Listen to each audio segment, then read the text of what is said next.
Hey, yo, it's me, Pops Fan Marmalade, and you're watching the Comics-Related Madness Network. Huh? So come get some. CromCon. CromCon.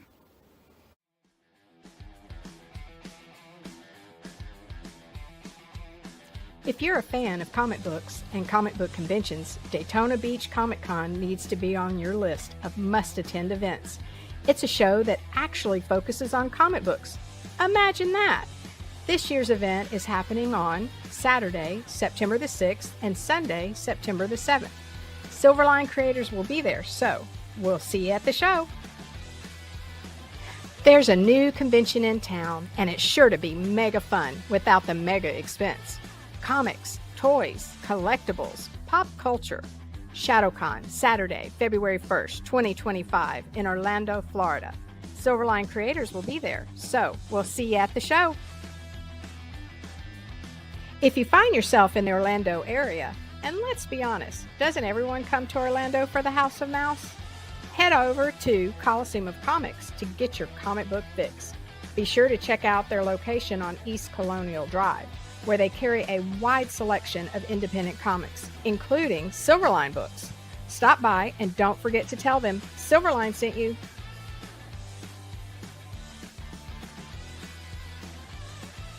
Hey, if you're an independent comic creator looking to get your comic printed, look no further than Kablam Digital Printing. They print our comics and do a fantastic job. They can even print special edition covers. When you reach out to them, be sure to tell them Silverline sent you. Hi, this is Tim TK, host of That Silverline Show on Tuesday. Join us at 11 p.m. Eastern, 8 p.m. Pacific every Tuesday night as we discuss pop culture and the joys of making comics. Hi, I'm Barb Kilber, co-host of Silverline's Wednesday Wham. Join us each Wednesday nights as we discuss comics, literature, movies, and anything else that may catch our attention. I'm Roland Mann, and I host Silverline's Silver Sunday. Join me every Sunday at 8 p.m. Eastern as we make mine Silverline.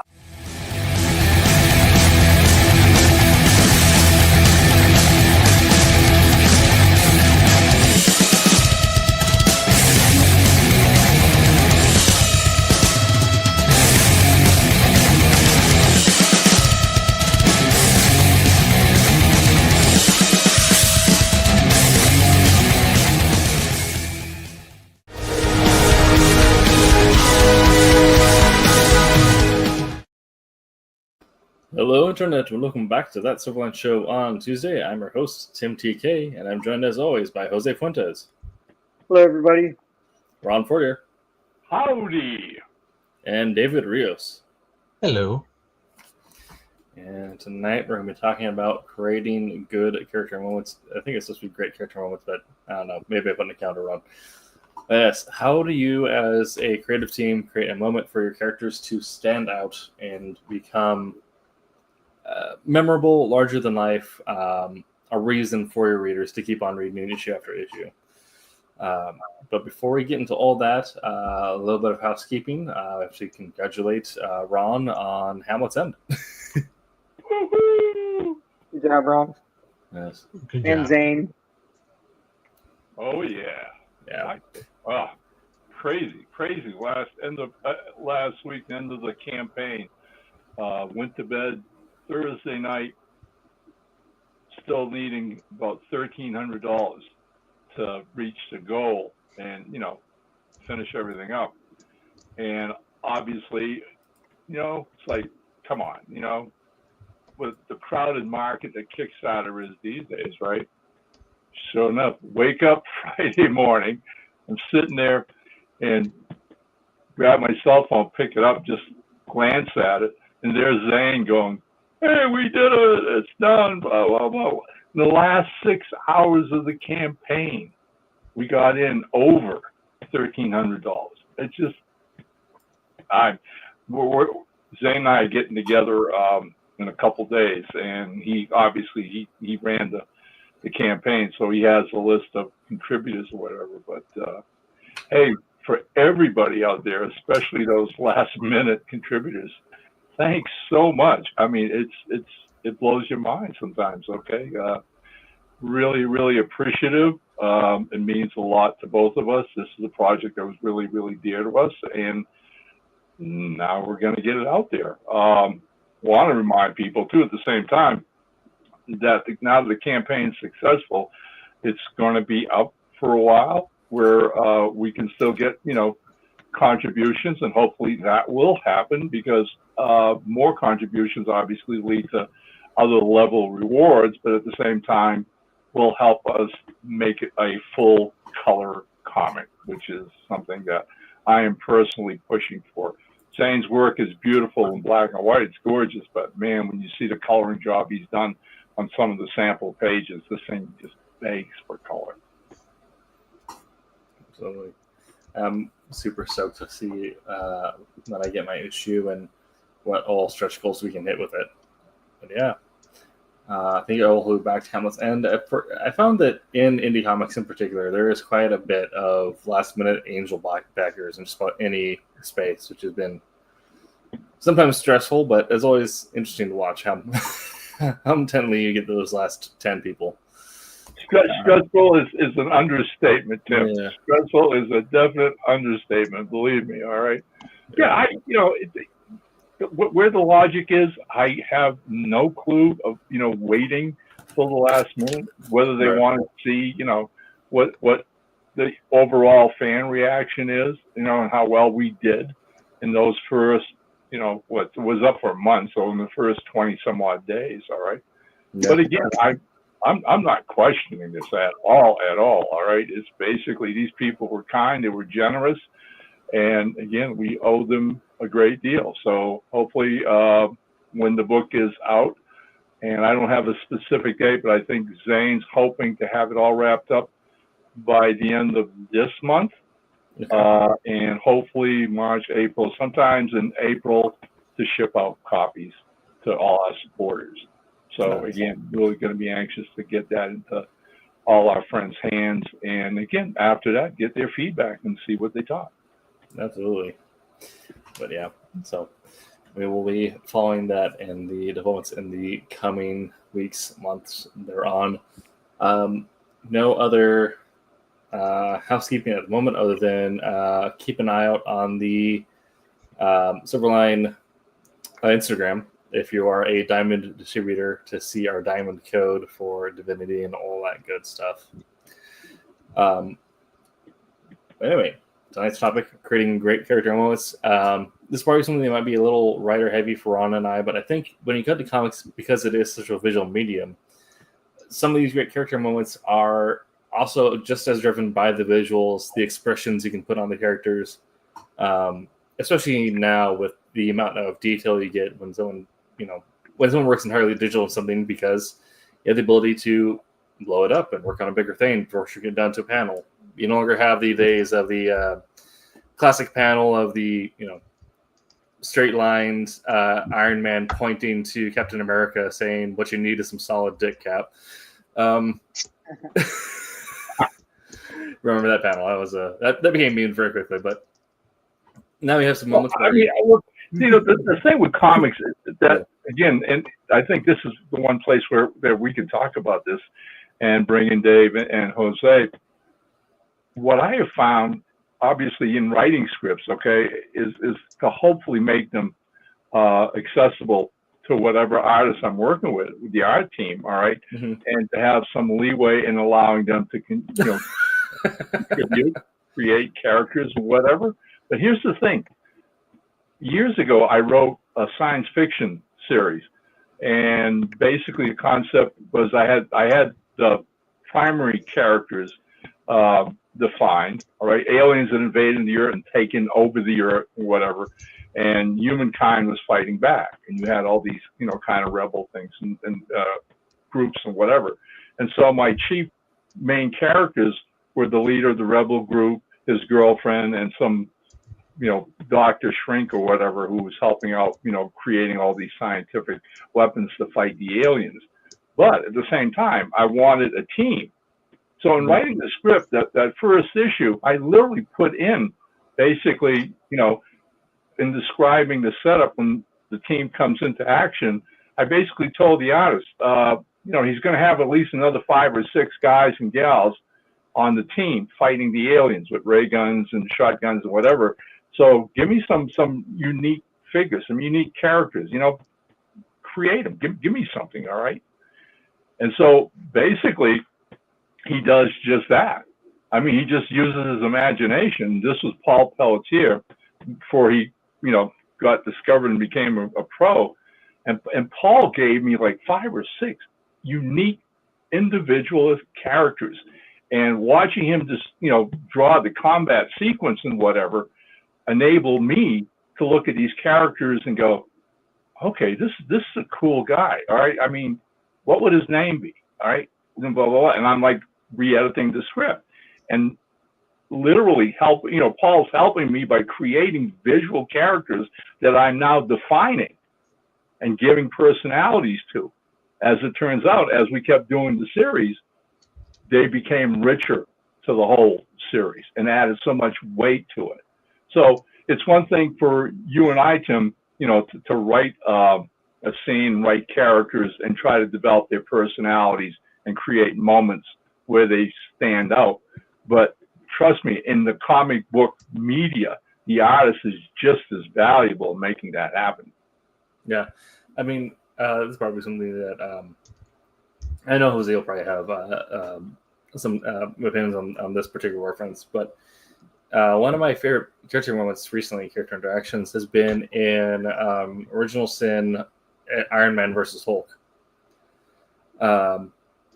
And for those of you who are unfamiliar, essentially it's the origin story of how Tony Stark led to the creation of Bruce Banner being the Hulk through obscuring some information, even though he didn't mean to do it. But it boils down to this huge understanding that leads to them fighting each other, and they destroy Troy and all this other stuff. But there is a moment where you have all this build up into stuff before Stark finally shows like Bruce Banner like what had happened, and you see Hulk turn away and is now like covered in shadow. And remember, like that moment, the visual is the punch of all of that, right? There's so much emotion wrapped in the story of 2 friends who deeply care for each other being driven to fight each other because they feel like they've either have lied to the friend or their friend has lied to them. And so when they finally come to terms and understand the situation, it's the punch of someone feeling like they need to pull back into the shadows, and that being done by the visuals that really makes that sell that character moment.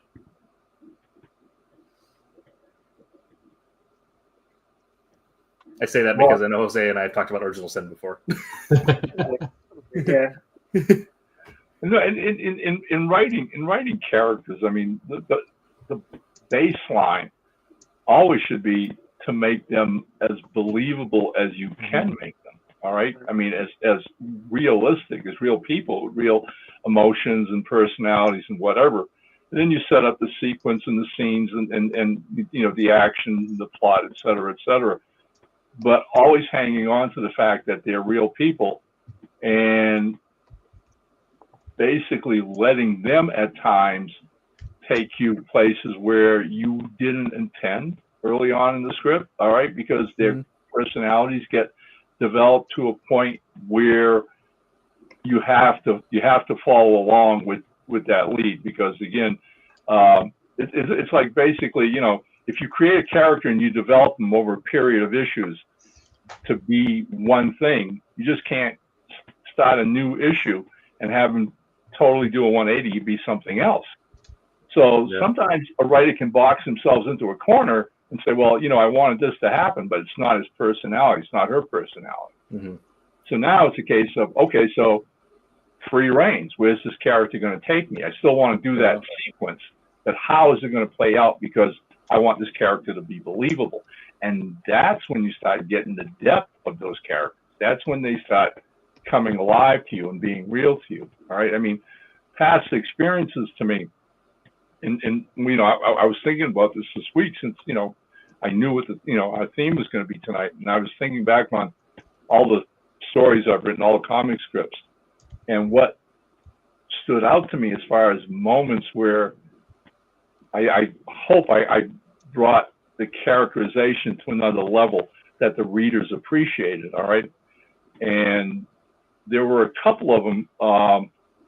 My comedy superhero, Mr. Jigsaw, Man of a Thousand Parts. All right, here I am. I'm writing stories about this naive, funny guy from Portland, Maine. All right, who, like I said, is just a all-around nice guy and loves being a superhero and has a group of friends that help him out because he is naive and sometimes gets in way over his head, but it's because of his friends that at the end he always triumphs. So 30 years of writing this character, right, and having fun writing him and the world he lives in and his characters, but I start getting this feeling that he's becoming one note, and he's just becoming this really thin little, caricature of a person, unless I start adding some kind of emotions that we haven't touched before. And now that becomes a real ticklish situation because I'm basically writing a comedy. How much do I want to change that? And will it work? And will the readers accept it? And I toyed with that one year. Again, I think along about issue number 7, going into issue number 8, about could I amp the emotion realistically? Could I amp the world around him realistically without losing who he is, but adding a real other layer to his believability? And so ultimately, it was a case of, well, if I don't do this, I'm not being honest with myself, the character, or even my readers. And so I wrote issue number 8, in which he ultimately meets his hero, who's this powerful superhero in this world, at the same time that his hero has discovered that he has cancer. And by the end of the issue, his hero has died. Yeah.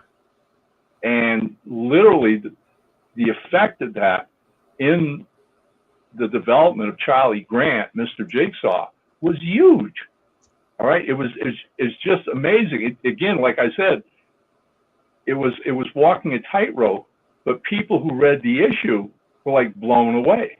They were caught off guard, not realizing that, again, they had a greater sense of him as a real character because of the fact that now he was feeling pain and grief and loss. And it was that element that just now propelled us to keep writing his stories and his adventures and his life. Again, so again, it's like sometimes you fight as a writer to not do something when in fact it's the one thing you should be doing. Yeah. And you find like all these weird little things, as well as ways that you can explore characters that will surprise you. Like even after you've written it, you then go back and say like, oh, I didn't mean for this to come through. Which is why I think that if you're a writer, I would recommend you pick up if you're newer in this. Well, I mean, any skill level can appreciate from always reading up on new stuff. But there's the Writers for Helping Writers Mood Thesaurus. Then that's like positive traits, negative traits. Get those books because if you're going through and building up a backbone for your character and you have an idea, but you're not quite sure how to flesh it out, it gives you so many ways to branch off and feel like, okay, if this character is honor, what are some similar traits that they'll probably express in different things? Like, how does it express in this other situation? And then what'll be a good antagonistic trait to maybe, like, this is why they're so honorable, is because they have this thing in their past now that causes a bunch of negative traits. And as you create that backbone, that's fine. You can throw your character into any situation, like, okay, I know that they're going to naturally do this thing. And I gave a moment to explore a character, and then you can find those ways to break that mold on moments of character change or character growth where they decide that I'm no longer going to be held back by this thing. I'm going to find a new way to express this thing. What surprised me, talking about a new book, Soul Ascendant, was Rome was notoriously legalistic, right? It's like it's not the most fun part to explore, but the idea that so much of Roman intrigue was about the Senate and the senators backstabbing each other, trying to oust counselors, things like that. And so Soul Ascendant being this Roman-inspired space opera, and Earth being the home of the new empire, they, of course, have another Senate, which is just as legalistic and just as well, you violated this part of this very specific law, therefore we can't let you do anything else, and we need to have a hearing about it. And so my two main characters in the moment, you have this, the head of a research vessel who, of course, she's a researcher. She hates bureaucrats. She's like, I want to go out and discover the truth. I can't be here right now. This is getting in the way of me gathering data. And so I have this moment where I flip the characters where now the supporting character is the impatient one, and the hero, who is a literal demigod, is the one who is like, no, this is good and this is right, because he's a demigod. He's born in the Roman system of gods trying to understand each other's policies. And so we have the demigod of the sun who's sitting there is like, no, this makes sense. I'm here to argue my case. And she's like, why are we here? You're an actual god. You should go out and do god stuff. But have that moment where you can express those characters in a way they didn't necessarily realize that you would be writing, in a space epic, a moment, like a court scene that would allow you to have characters contrast like that. Oh yeah. Oh, well, definitely. Characters bouncing off each other adds a lot of, dynamic elements to any story. All right. And it helps define them themselves. Mm-hmm. It's that old adage of, what is it? How does it go? Steel sharpens steel. Yeah. Right. Yeah. I mean, if characters are, just always on the same page, always, in sync or whatever, there's a tendency where it starts to get, one note of boring or whatever. But if they're different enough where there's some friction along the line, then it starts to work. Then it starts to help out. We're talking about this and writing characters and having them come to life is like one of the greatest satisfactions as a writer. And a lot of times it'll happen subconsciously. I mean, like you're writing a story and you're writing plots and scenes and whatever, and you get surprised. You constantly get surprised. And when I was writing Terminator, Burning Earth for Now Comics, which was the final series that I wrote for Now, which was illustrated by Alex Ross, right? Prior to writing that, I had developed, again, a team that worked with John Connors. And amongst the team that I created for him, in this rebel squad that was fighting the Terminator robots and Skynet or whatever, right? I had an 18-year-old kid, and so he was like the rookie that all the other guys were looking after, like big brothers, and watching out for him whenever there was a scene of combat or whatever. And that was easy to play off those kind of filial family emotions. So in writing and getting up to Burning Earth, I wrote a sequence where they fall into a trap and the kid gets kidnapped by the robots. Everybody else escapes but the 18-year-old kid. And so now the Terminator, the robots, have him as a prisoner, and they want to know where John Connors' hidden hideout is. So, they're trying to make him talk. He's not going to talk.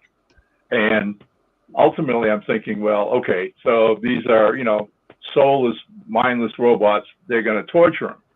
And I went, okay, well, they'll cut off a finger and see what that does. And so I write the script. They cut off his finger.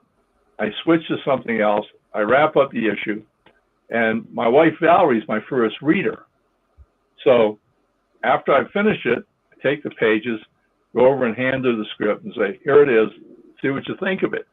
Wondering if when she gets to the finger being cut off, she's going to be creeped out and bummed out and whatever. And I'm anxious to get her reaction. Obviously, it's a test for me to see what readers would think. Well, Val sits there and reads the script. About 15 minutes later, she walks back into my office and hands me back the script. And I said, so what'd you think of the torture scene? She goes, doesn't work. And I was like, excuse me? She goes, Ron, she goes, doesn't work. I said, what are you talking about? She goes, he's not talking. I said, right. She says, cut out his tongue. what? There you go. What? She goes, Ron, he's not talking. The robots say, okay, you're not going to talk? Well, then you won't talk. Cut out his tongue. And man, I sat back and I went, that's insane. All right, we'll do it. So I rewrite the script where they cut out his tongue. Okay. Then before they do anything else to him in the next issue, Connor shows up, they raid that Terminator base and save him. But now he's silent. Fred, or whatever we called him at that time, he cannot talk. It like changes everything with the character because he's still a part of the team, but now I can't use words. It changes my whole perspective on how I deal with him, and the maturity and the effect of what happened to him, how it changes him going forward and moving forward. And he becomes a 10 times better character, dramatic-wise, because of that, okay? So here's the epilogue to that little vignette, right? Like 7 months later, I'm at the San Diego Comic-Con. I'm at the Now comic booths, right? And I'm autographing copies of Green Hornet and Terminator. And my wife's sitting behind me, by my right corner behind me in the booth with the people from Now. And these people are coming up, and I'm autographing copies of them. And this one kid comes up to me. He had to be maybe 12 or 13, right? And as I'm signing his comic book, he goes, man, when you cut out his tongue, that was so cool.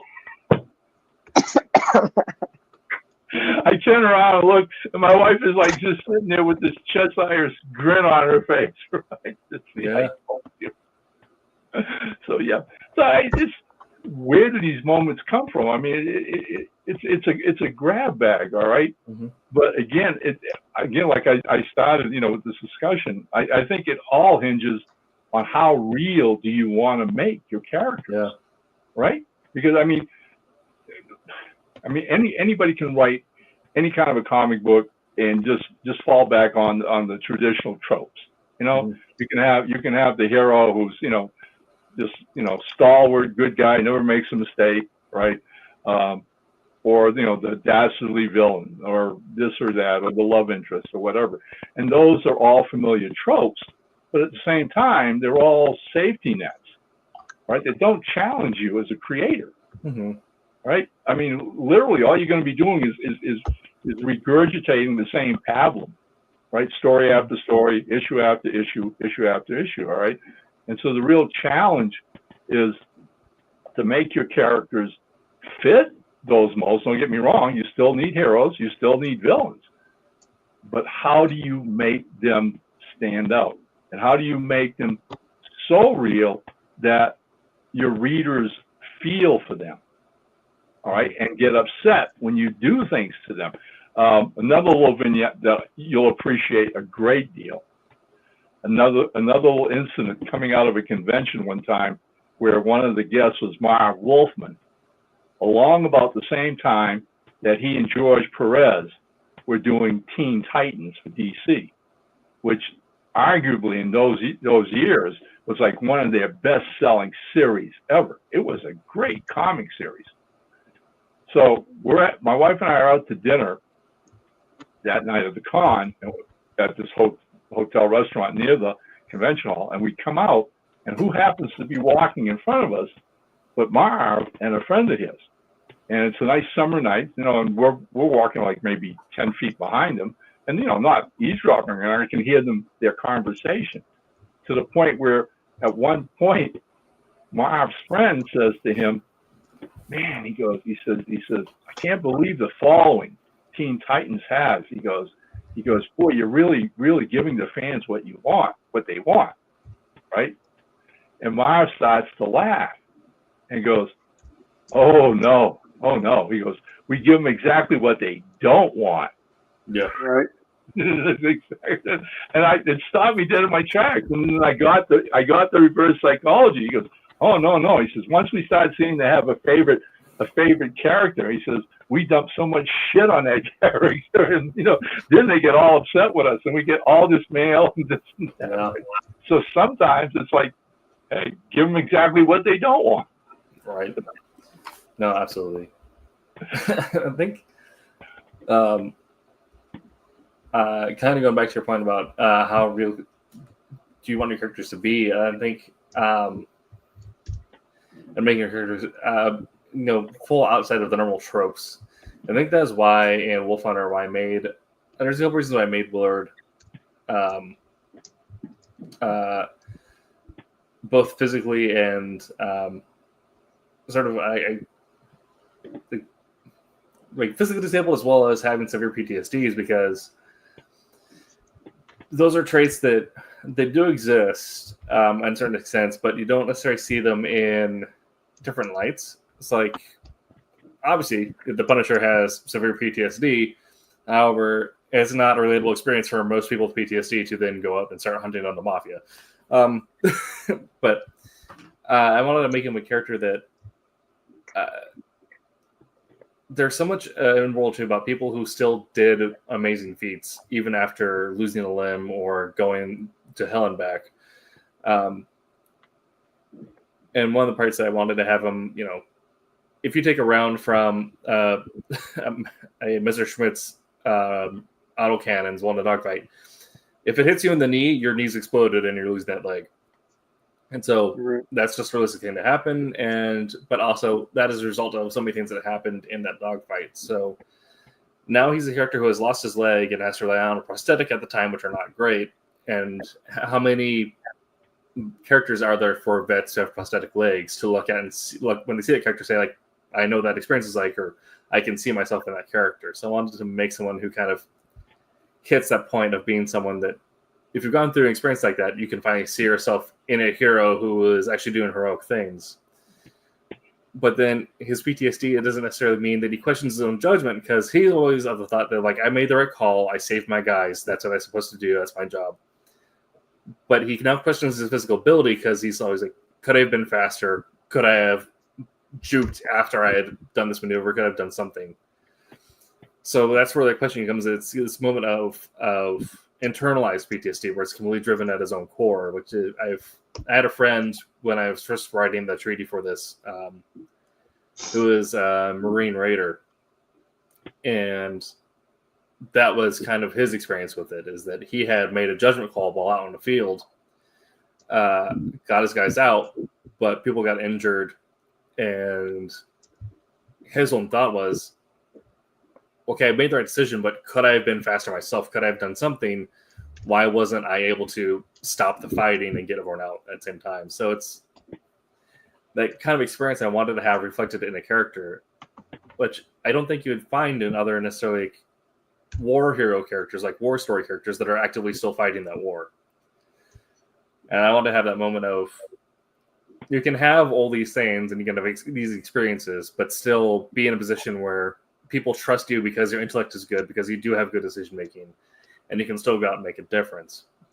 And it led to having some fun moments with Martin Bertone, and which will transition into the coloring and the illustration part of character moments, where there are moments where I feel like we could have just used the illustration and the colors to do all the storytelling. I don't think I would need to write captions, because there's a moment in the first issue where it goes from the end of the dogfight, the plane crashes, there's a big boom, lots of yellows and reds. Cut to Willard's face, fade to black.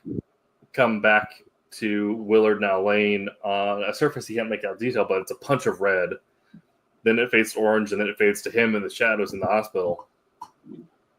And without me putting any words in there, you can already see like his emotional arc and those 5-6 panels as a character. Right. And then when he less is more. Yeah. Less is more. Always. Yeah. It's such a delicate balance doing comics, all right, because it's a visual media. It is what it is. It is a visual media. And, between David and Jose, that's their background. That's where they're at in storytelling. With writers, we live by our words, okay? Yep. And to train yourself, okay, to understand the media is so crucial to writing it. Because, again, I'm listening to what you're saying, and I applaud you for it wholeheartedly, all right? It's rare that I'll write a script and then when I'm done, after the first draft, is not go back over it and do my best to cut out as much wordage as I can. There is nothing I despise more than a comic book that is overfilled with like a bazillion word balloons and captions and whatever, and the actual art is like postage stamp in each little panel. You know, I mean, I want to take those writers and take them out to the back shed with a, with a paddle, and come on, all right. Look, if you love your words so much, then write a novel. Okay, go write a novel. But if you're writing comics, then write the scene, then let the artist tell the story. Yeah. And if you need a caption, fine, but use economy. Just the words you need and nothing else. And if there's drama and there's a way you can impact an entire scene without a single dialogue, do it. All right, and you pulled it off, and like I said, bravo to you. I've done that myself in certain places where you're writing the script and you start writing, caption this or that, and then you take a step back and you go, no, let it go. Let him or her draw this out. Let them draw this out, and the impact is 100 times better. All right, absolutely. And that's a good comic. That's what a comic is supposed to be. It's supposed to be this marriage between visuals and story and literature that work so seamlessly together. All right. That, again, like I tell people all the time, the last thing you want from a fan or reader after finishing a comic book is for them to sit back and applaud only one element of it. If they applaud the comic book, then everybody on the team has done their job. It's one story, all right, that you want applause for.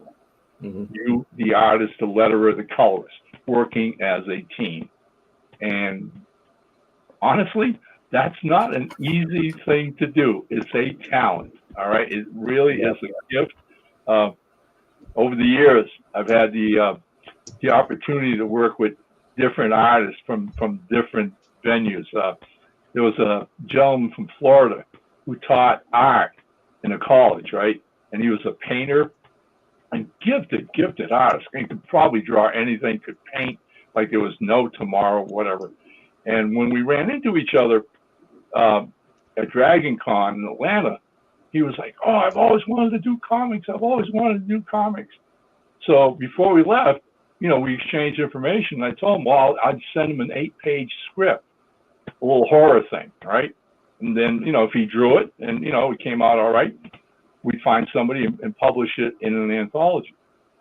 So I go home, I write the script, I send it to him, and a month goes by and I don't hear from him. Almost another 2 months go by and I email him and he's like, "I can't do this." And I went, "Excuse me?" He goes, "I'm drawing the panels the way you have them described." But he said, "It's not working." He said, "I'm not seeing the movement. I'm not seeing," he could not wrap his visual eye around how to draw those pictures and how to make the composition work in the page. And then he went, "Damn, this is harder than I ever thought it could be." There you go. Yeah. I mean, given narrative, how to draw, right? Don't say it's not just how to draw. You have to understand the process. Right. Yeah, absolutely. And hello to the chatters. You are about halfway through the night show. We're talking about making character moments, and we're transitioning now into some of the art period of things. But yeah, Jose, you're talking about when you're crafting these great character moments. It's not just how to draw; it's what to draw, the framing of it, the angle. I mean, even sometimes the way you work lines around a character's face to work expressions or to work the perceived space they take up. Right. Well, for moments, you know what I mean? Yeah. There's the build up, right? You have to build up to that moment. And ideally that's what the writer does. But even like I've had moments like that in doing pencils for obsoletes where Wes, kind of built it up, and then like as I looked at it, like if you consider each frame like animation stills, right? The more frame you have, the more panels you have, the slower an action goes. You know what I mean? If you take that into consideration like that, there's a couple spots where I got rid of some of the panels. I was like, listen, I'm just going to make it one big panel and then show the motion in that panel itself. And I sent it off to Wes like, hey, what do you think? Like before I finish pencils on this, right? Before I can clean pencils and whatnot, what do you think? He's like, oh, I love it. Just keep going with it. I'm like, all right, awesome. And but that build up, like like I said, creating good character moments, you want that build up. And so yeah, like what you're saying, Ron, about the guy, saying he not being able to do it. Doing narrative art, it's not easy.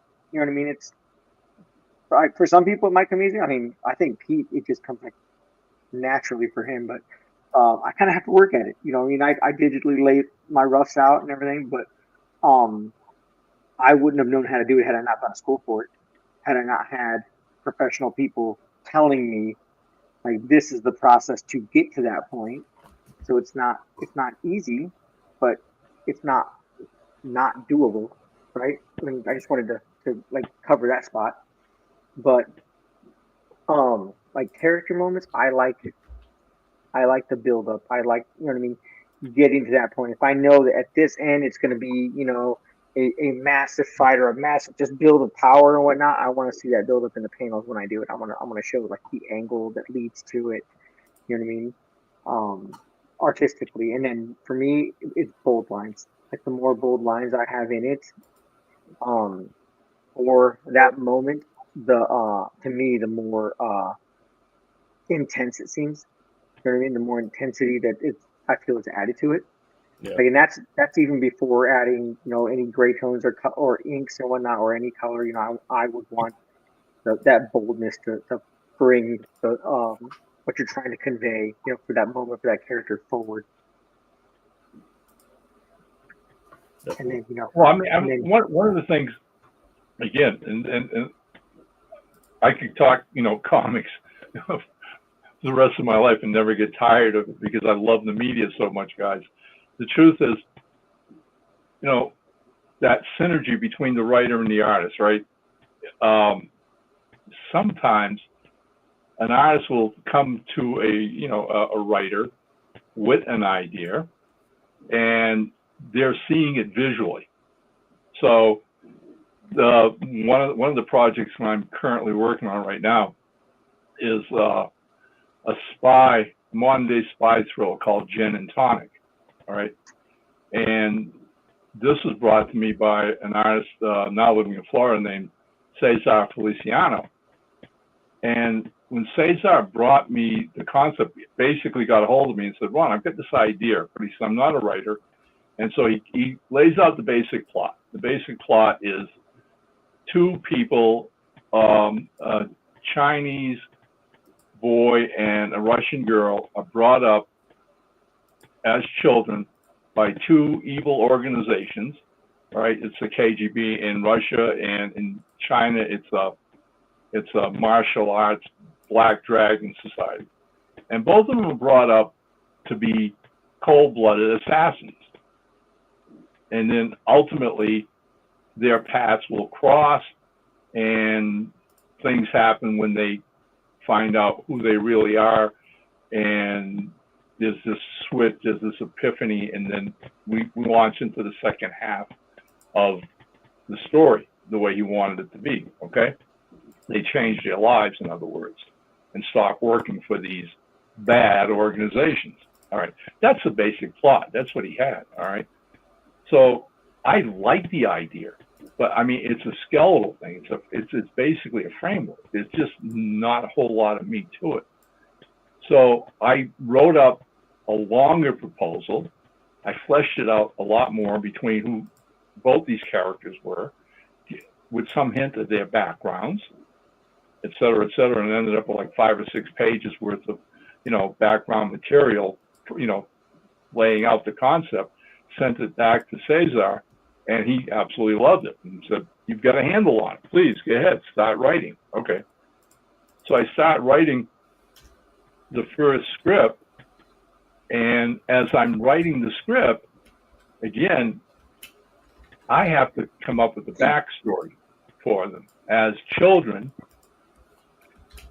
figure out where they're at in the world today, and every now and then keep doing flashbacks to show their maturity as they're being manipulated and shaped by these two organizations to become killers, cold-blooded killers. And what happens with this is it demanded so much of me that I fell in love with the characters a great deal. Okay, I began to empathize with them. All right, because I began to understand where Cesar's whole idea had come from in the first place, and realized that we were doing a story of basically lost souls who get redeemed, and everything turns around. But how do I make that real? How do I make the motivations real, et cetera, et cetera? So I finished the first script, I get it off to him, and he's tickled pink with it. And he goes off and draws the thing to the point where it blew me away. The book is phenomenal. That first issue is great. In the meantime, I'm writing the second issue, and again, I'm delving into their backgrounds. Again, I'm jumping back and forth from the present and the past to the point where with the Russian girl Daya, I end up writing a sequence with her where she's being brought up by this woman who's really not her mother, and it's like the evil stepmother kind of thing. Mm-hmm. And I end the second issue with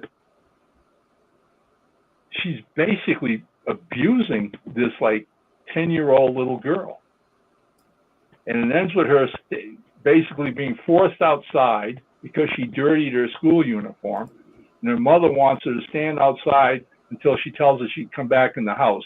And this is a village in Siberia.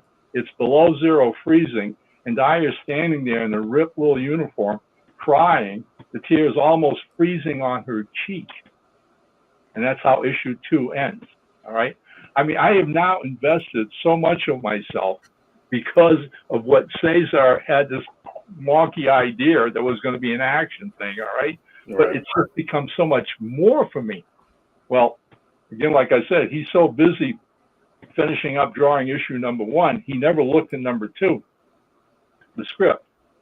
Now, months after one's published and out, he decides one afternoon, okay, well, I think I'll start doing preliminary works on issue number 2 that Ron wrote. Has been sitting there in his files that long. And I caught him totally off guard. All right? Because all of a sudden, I wake up in the morning and I've got this email from Cesar, and he's like, oh my God, I love this story. I love these characters, Ron. Thank you, thank you, thank you. She is amazing. She is great. We got to do blah, blah, blah, blah, blah. And I sat back and I just like went, job accomplished. This is what had to happen. All right. I mean, literally, if I can make that work for him, all right, then again, like I said, his artwork is inspiring me all the way. And so we're just two different creators locked onto a story now where the characters are becoming so rich to us that it's impossible for me to just take this on. You know, I'm now 30 pages into script number 3, and it's like I do this with so much passion because the stories just basically overwhelm my life. I just want to tell this story in the worst way possible and make it something really special for Cesar and for everybody else who comes on board after these things get published. That's the magic of comics. Right. Absolutely. Very cool. Magic of comics. Well, I kind of mentioned a little bit about what Martin Tonin did with colors in Wolf Hunter, but David, I want to grab your thoughts on this while we're talking about making character moments that stand out.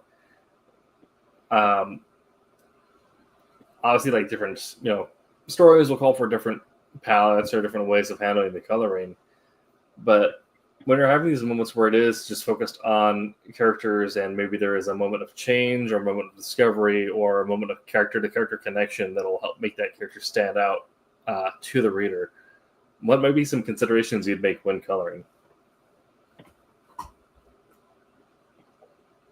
Well, it all depends on the panel. I mean, a lot of it, I just kind of go into it and I kind of step back and take a look and decide which direction to go and read the panel. And, if it's, kind of like I've talked before, where, you play around with a lot of bold colors, a lot of, reactionary things to what's going on in the panel. So, if it's an aha moment, you want to have splashes of something a little more intense.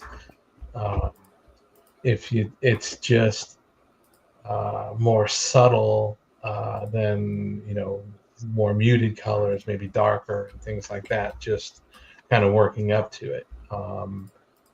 You can go ahead and through the progression, if it's not a immediate, a quick change type thing, you can do stuff like, gradually going from more muted darker and, boost colors, to come into where you want. Playing around with lighting, directions, things like that are also something that you can pick up. You can throw in things like more background details and things. It all depends on what you're reading into the panel and what you can see, and balance that with the rest of the page and the pages around it. So it's just as a penciler or an inker will embellish their details and their information into the page and their layout on the page. It's the same thing in color. It's how are you going to go through and support what's going on, because the last thing you want to do is you don't want to ever contradict with anything that has been put down, particularly by the pencil or inker. I mean, one of the worst things you can do is try to fight a panel that was designed. Let's go through, and you have a pencil or an inker that really want to go through and darken a page and set a mood, and the last thing you want to do is come and contrast that to try and throw in splashes of brightness and stuff like that to change the mood of the page and all that. So it's very much a reading into it, and from the stuff that I did in my inking stuff before I started doing the coloring, is I was listening to Ron and what he was talking about, and some of the things I remember when I was doing the inking stuff was the emotions and the things that you got into if you got vested. If you got vested into a page, and it does extend to color and all that, but if you really got invested in it, you were always trying to do that, that contribution to it, and you got the excitement of, hey, what if we did this? What if we did that? From the inking aspect of it is like, do we want something that's maybe a little more thinner lines with more detail, or do we want to take this and concentrate more on like solid splotches of solid black and all that, set the mood. But it involves a lot of working with when I was doing it with a penciler that I was dealing with. But that was also, we were doing a lot of smaller own stuff, so we didn't have we were doing like short page runs, 4 pages, whatever. So we were doing a lot of the storyline and all that stuff with that. So there was that energy and going in and going, hey, this is the excitement on that. So I could see and follow a lot of the stuff Ron was talking about, that feed that you're dealing with the other creators on that can really drive your creativity and what you put into it and the feeling that you put into it. Because otherwise, it is, if you're not vested in it, then you're pretty much just there doing an 8 to 5 job to throw things down and just meet the minimum requirements or whatever. You're not really going through investing in it. So Absolutely.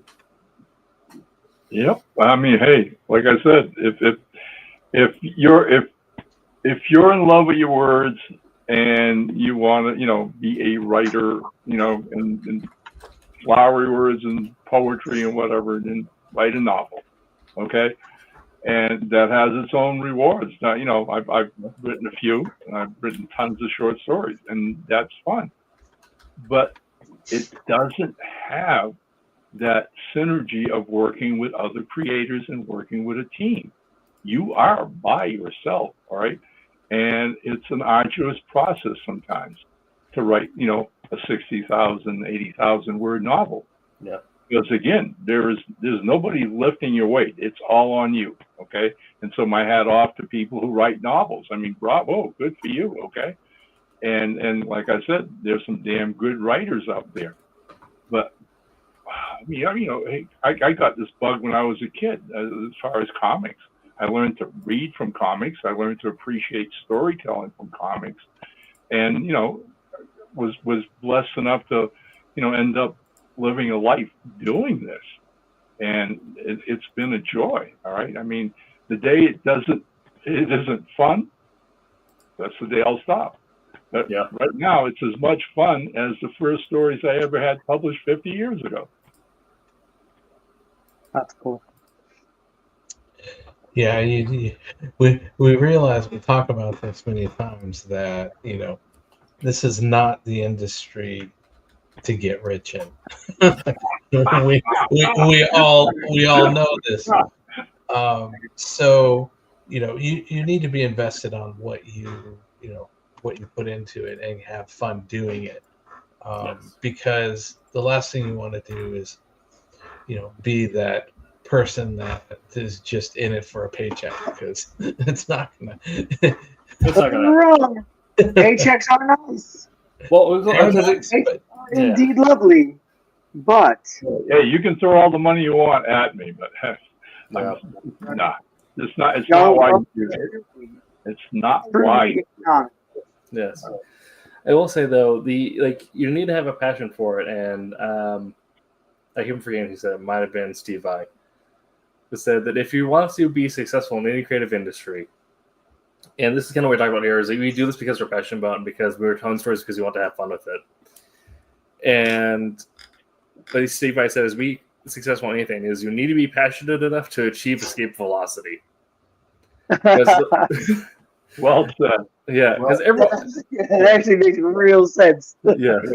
Hey guys, I got to show you this because we were talking about it, and I can't pass up the idea of promoting this anyways. Sure. But check it out. Wait, glasses. Oh my gosh! There you go. Issue number 1. Nice. Gin and tonic. That's great. That's cool. Yeah, that's my baby. Amongst 9 other projects. I would tell you that one of the first things Roland told me when coming in and literally just coming into ink obsoletes was that you're not going to get very far if you don't have a passion. We're doing this because you have a passion for it, not because we're trying to make a ton of money off it. And it's like, as long as you're okay with that, I was like, dude, I went to art school for it. Like, I had already made the decision that this is what I want to do, regardless.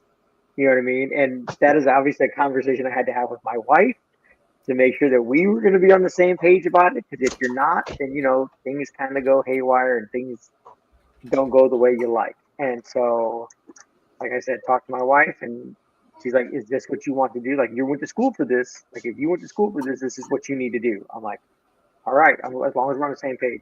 And so that's what I do. You know what I mean? I sit down and I've had not that I've not obviously been in the business very long, but I've done, well, I think 6 or 7 covers for Silverline. You know what I mean? I've inked some stuff before, but I inked 2 books, um, 3 issues of one. I'm working on the pencils for the rest of the 3rd issue, and inks for another one, and just like I said, going to conventions, talking to Roland, talking to Tommy, talking to everybody. Trying to get Tim to body slam people through a table. Yes. Just all that really has helped me to grow as a creator. It helped me to grow as a comic book artist. And the hardest thing that school told me was our first day. They said, starting today, you can now call yourself a comic book artist. And I'm like, but can I? Like, I don't know if I can. Like, it just doesn't feel right saying it, right? But once I started like actually working, getting books, like having books to put on the table, I'm like, that's like so much, like just such a sense of pride to be able to say, I've worked on these. Like, look, Mom, look, like I didn't waste all that time drawing on the wall with crayons. I promise you. Absolutely. I will say I'm going to be at SoccerCon April 18th through that weekend. So if you're in the Seattle area and you have a copy of Wolf Hunter or any Silverline comic, come to me, and I'm going to be cosplaying as Guillaume Himejima from Demon Slayer. So if you're getting body slammed in a photo by Guillaume, bring it up a Silverline comic, I'll sign it and I'll body slam it. Saturday, I'll be Guillaume in a maid outfit. So if you want a really funny one, that'll be a good day to do it. Nice.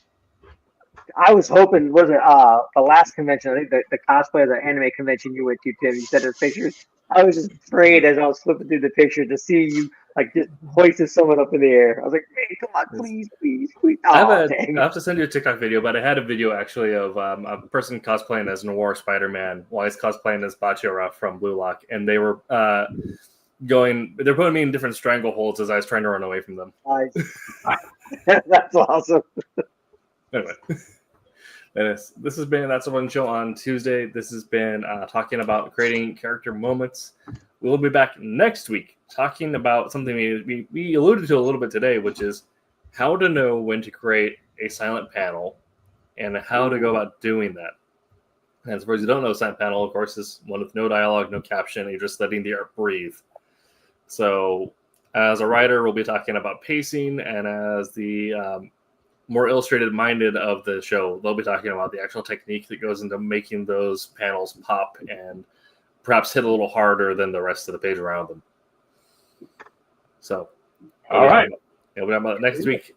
Make sure to check out Wednesday WM and Silver Sunday on those respective days. And until that time, I did it. Make mine Silverline. Make mine Silverline.